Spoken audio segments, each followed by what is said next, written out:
Baik Bapak Ibu, pada pertemuan kali ini kita akan membahas bagaimana cara input data siswa di aplikasi rapor kurikulum 2013 atau kurikulum nasional untuk tingkat SMP.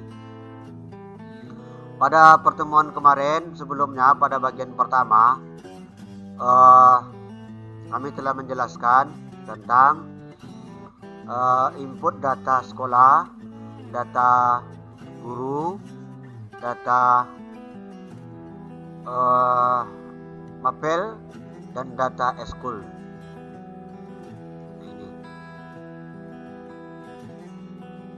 Nah, untuk pada pertemuan kali ini kami akan membahas tentang bagaimana cara input data siswa. Oke Bapak-bapak, Ibu-ibu, saya akan coba menjelaskan step by step atau tahap demi tahap bagaimana cara input data siswa di sekolah. Oke Bapak Ibu, sebelum saya membuka data ini, saya akan menjelaskan dulu bahwa tujuan untuk mengisi data siswa untuk kelas 7 itu adalah untuk mengisi data sampul. Nah, jadi data sampul rapor itu bagi kelas 7 di semester 1. Oke Bapak Ibu, ini data dapatnya dari data siswa, dan ini juga dari data siswa, kemudian ini dari data input data sekolah yang pada pertemuan pertama kemarin. Nah, untuk bagaimana cara menginput data ini agar nanti bisa kita print hasilnya seperti ini, tentu kita harus mengisi dulu data siswanya. Oke Bapak Ibu, kita buka data siswa. Nah, Bapak Ibu jika menemukan hal yang seperti ini, nah ini seperti ini. Ini cuman ada nomor, kemudian NIS, kemudian listen, kemudian nama, kemudian nama panggilan, kemudian jenis kelamin. Kalau Bapak Ibu menemukan halaman juga seperti ini, ditarik ke sini tidak mau, ditarik ke sini juga dia tidak mau, maka ini kemungkinan tersembunyi. Jadi bagaimana caranya? Ibu klik di sini. Nah, di tanda ini Ibu klik. Kemudian Ibu blok 2 ini antara G dengan AB. Kemudian klik kanan. Kemudian setelah itu klik unhide. Nah, oke Bapak Ibu. Nah, ini dia kelengkapan datanya. Nah, setelah kelengkapan data ini dapat terlihat, mungkin ini data untuk sementara. Nah, ini data untuk sementara. Nah, kalau seandainya ini datanya ini kita hapus, umpamanya ini kita hapus, kita delete aja. Kemudian kita buka sampul rapor. Nah, ini dia. Ini kondisi dalam keadaan 0, kosong. Nah, ini dia, kosong. Jadi bagaimana data ini nanti bisa kita print dan muncul siswanya, satu siswanya nanti ketika kita klik di sini. 1, 2, 3, 4, 5, 6 dan sekian seterusnya, ini siswanya tidak muncul. Jadi bagaimana caranya? Nah, inilah yang nanti tujuan kita adalah menginput data siswa. Oke Bapak Ibu, saya kembalikan lagi. Nah, kemudian bagaimana caranya? Ini kalau tandanya merah seperti ini. Nah, ini merah, kondisinya merah seperti ini, atau yang seperti ini dalam kondisi merah, Bapak Ibu, ini namanya datanya belum benar. belum lengkap. Nah, data ini, nah untuk SMP3 ini datanya sudah saya lengkapi. Sudah saya input. Ini hanya sekedar namanya saja, kemudian nama panggilan, kemudian jenis kelaminnya saja. Kemudian Bapak Ibu, untuk yang tanda berwarna merah ini, kolom yang berwarna merah semuanya ini namanya data belum lengkap. Oleh karena itu Bapak Ibu, saya akan coba menjelaskan bagaimana cara menginput data siswa ini step by step. Yang pertama adalah mengisi NIS. Kemudian isi NIS cukup angkanya, betul. Kemudian untuk mengisi data NISN perlu kita ingat dan perlu saya sampaikan juga bahwa karena ini adalah angka, kemudian di depannya 0, maka kita harus membuat tanda petik di awalnya.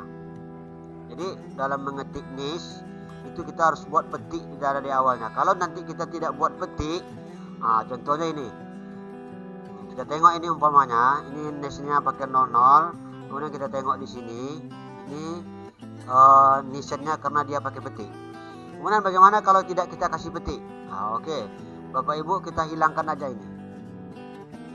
Kita hapus ini, umpamanya petik ini, kemudian kita enter. Nah, ini dia. Kemudian kita tengok sampul rapor. Nah, ini nomor 1.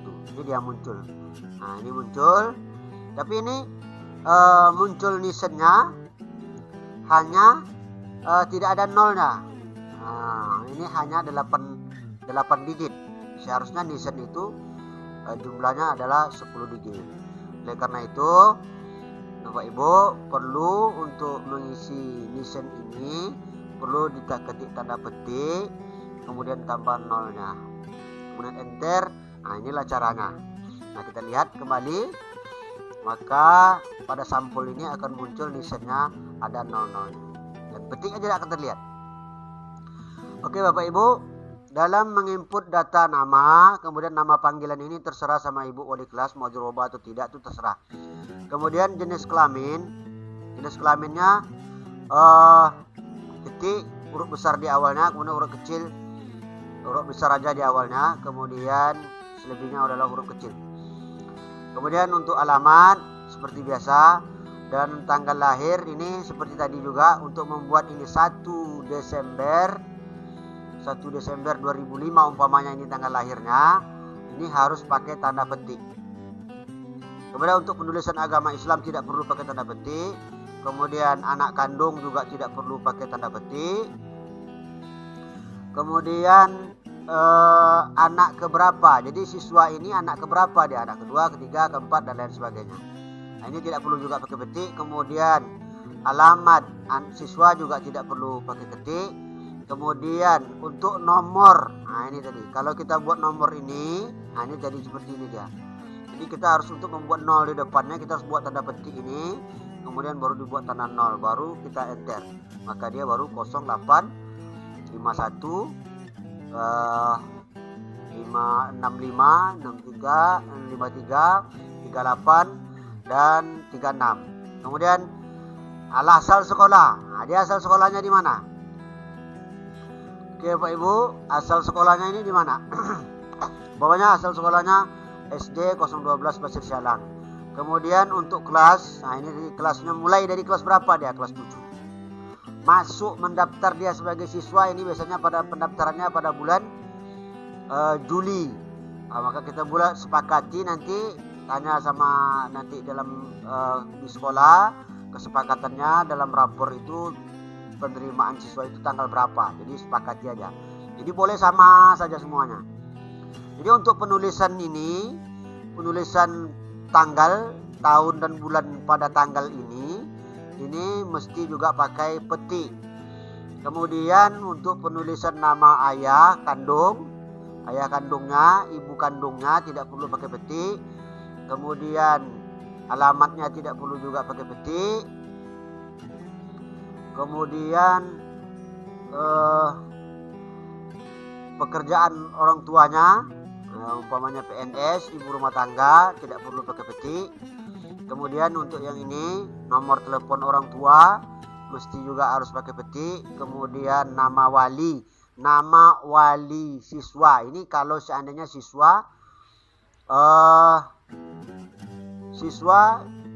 tinggal tidak sama orang tuanya, maka dia namanya disebut dengan nama wali. Kalau tidak ada nama walinya, cukup dikasih tanda centang saja, tanda strip, atau dikosongkan saja.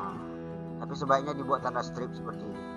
Nah, oke Bapak Ibu, saya rasa demikian. Kalau seandainya semuanya sudah terisi, yang tanda merah ini, kemudian Bapak Ibu blok. Jadi Ibu blok, kemudian Ibu klik home, kemudian klik font color, kemudian klik font color berwarna hitam. Maka berarti yang di atas ini kita anggap aja sudah valid. Nah, kemudian kita cek datanya pada sampul rapor data diri siswa. Nah, ini dia. Nah, ini untuk sampul rapor ini bagi siswa yang semester 1 ini harusnya sudah nanti di print bersamaan nanti dengan di printnya rapor semester ganjilnya. Oke Bapak Ibu, demikian cara mengisi input data siswa. Semoga ini bermanfaat bagi kita semua. Assalamualaikum warahmatullahi wabarakatuh.